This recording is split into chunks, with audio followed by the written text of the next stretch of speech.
नमस्कार दोस्तों। आज की जो भूतिया कहानी है यह बहुत ज़्यादा खतरनाक और डरावनी है।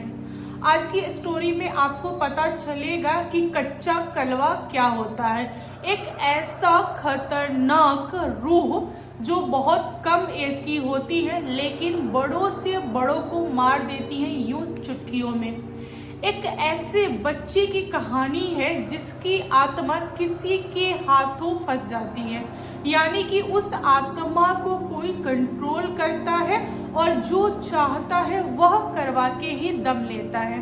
बच्चे की आत्मा बहुत ज्यादा तड़पती है वहां से आजाद होने के लिए, लेकिन वह जल्दी आजाद नहीं हो पाती। एक ऐसी रूह जो हमेशा अपनी माँ के पास आके रोता है और बोलता है कि माँ तुम मुझे आजाद कर सकती हो, तुम मुझे बचा सकती हो, तुम मुझे बचा लो, वरना वह इंसान मुझे बहुत तड़पाएगा, मुझे बहुत मारता है, बहुत पीटता है, मुझे ना खाना नहीं देता है, मुझे बहुत भूख लगती है, बहुत दिनों तक तो बस ऐसे ही रखता है, मुझे प्यास लगती है तो पानी भी नहीं देता है, माँ मुझे बचा लो।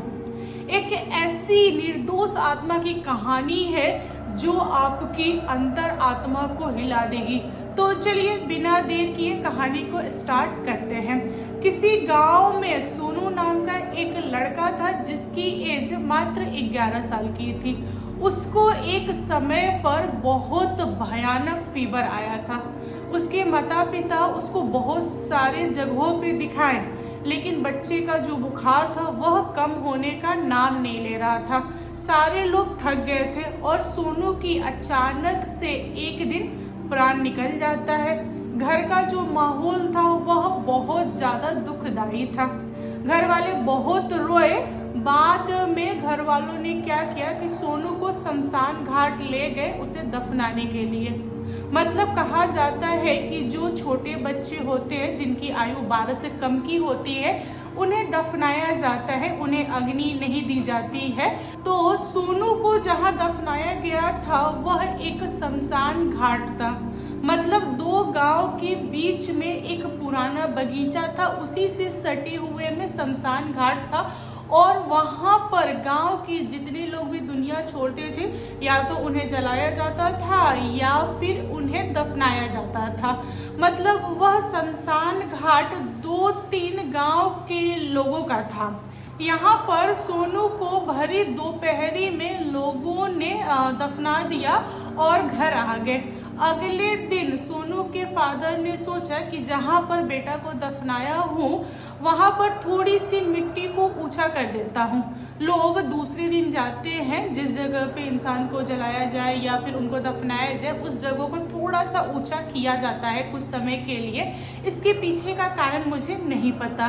तो उसके फादर जब पहुंचे सोनू के बॉडी जहाँ पर उन्होंने दफनाया था तब उन्होंने पाया कि वहां पर उनके बेटे की शरीर है ही नहीं, यानी कि किसी ने गड्ढा खून कर सोनू के बॉडी को बाहर निकाला है और मिट्टी जो है वैसे ही बाहर फैली हुई है। अब सोनू के फादर सर पकड़ लिए, रोने लगे और यह बात पूरे गांव में फैल गई।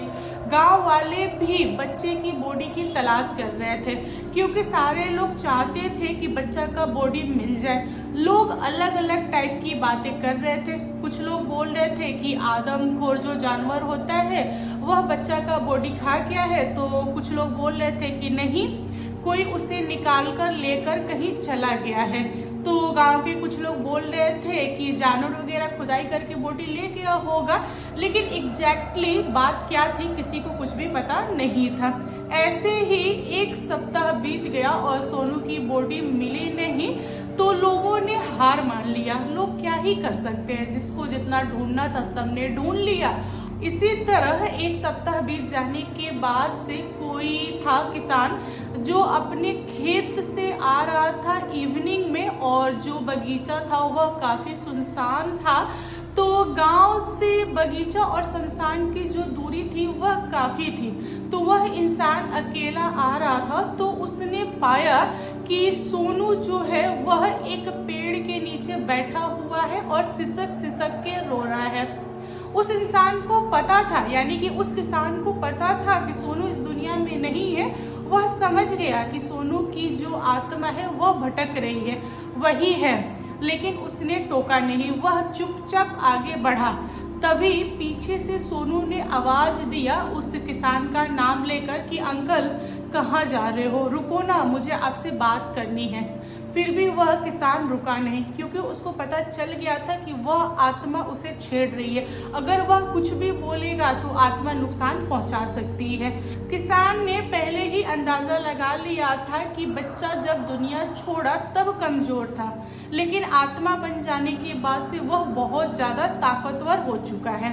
सोनू की आत्मा ने बहुत बार किसान से बात करने की कोशिश की, लेकिन किसान ने बात नहीं किया और वह हिम्मत बांधकर अपने गांव पहुंचा। दोस्तों, किसान के साथ जो कुछ भी हुआ था उसने सबको बताया, अपने घर में बताया और गांव के लोगों को भी बताया, लेकिन किसी ने भी विश्वास नहीं किया।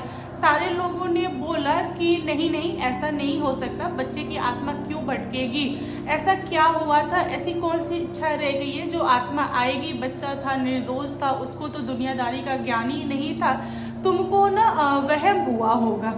लोगों ने ऐसे टाल दिया, लेकिन यह बात ज्यादा दिन तक छुपी नहीं रही।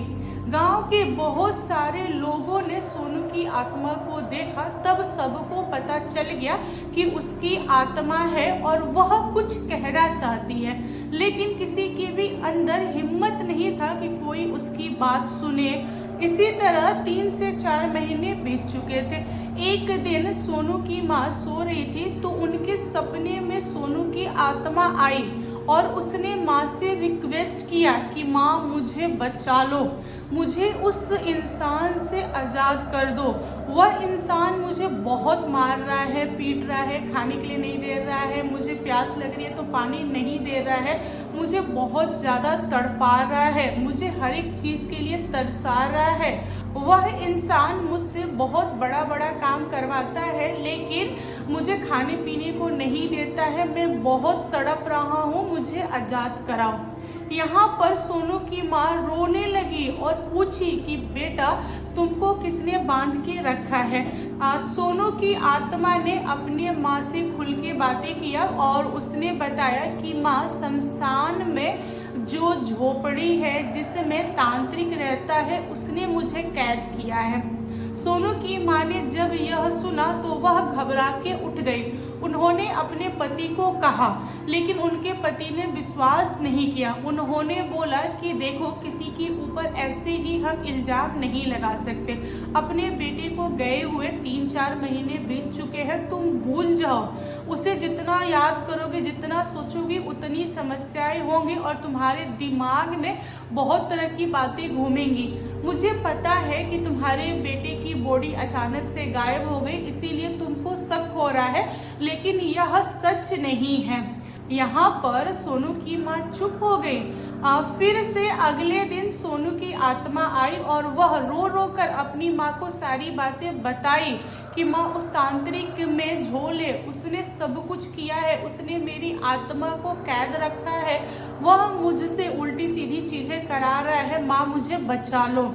इतना हो जाने के बाद से सोनू की माँ उठी और वह बहुत रोई, गाई, चिल्लाए, पति को धमकाई और उन्होंने बोला कि इस पे एक्शन लो वरना मैं तुम्हें नहीं छोड़ूंगी। सोनू की माँ जब अपना विकराल रूप धारण की तब गांव के लोग और सोनू के जो पिता थे वे सारे लोग पहुंचे उस तांत्रिक के पास और उन लोगों ने पूछा तांत्रिक से कि क्या तुम्हारी गलती है, तुमने उस बच्चे की आत्मा को कैद किया है, तुमने उस बच्चे की बॉडी को गायब किया है। यहाँ पर तांत्रिक मुकर गया और बोला कि नहीं, मैं क्यों गायब करूंगा, आप सभी लोगों को पता है कि मैं यहाँ शमशान में रहता हूँ, इसका मतलब यह नहीं कि मैं आपके बेटे की बॉडी गायब कर दूंगा। मुझे नहीं पता है आपके बेटे की बॉडी कहाँ है, क्या हुआ है, क्या नहीं हुआ है। आपका बेटा आत्मा बन के आ रहा है, आपको सारी चीजें बता रहा है, प्रूफ क्या है, आप साबित कीजिए ना। यहाँ पर पूरे गांव के लोग चुपचाप अपने घर आ गए, लेकिन सोनू की माँ जो थी वह हार मानने के लिए तैयार नहीं थी। सोनू की माँ अपने मैके से एक जानकार यानी तांत्रिक को बुलाई जो अच्छा खासा नॉलेज रखता था। उसको और अपने पति और ससुराल के लोगों को लेकर शमशान घाट पहुंच गई और उन्होंने रिक्वेस्ट किया नए वाले तांत्रिक से कि आप इनसे डील कीजिए और पूछिए कि मेरे बेटे को कैसे इन्होंने मिट्टी से बाहर निकाला और क्यों मेरे बेटे की आत्मा को इन्होंने कैद किया है।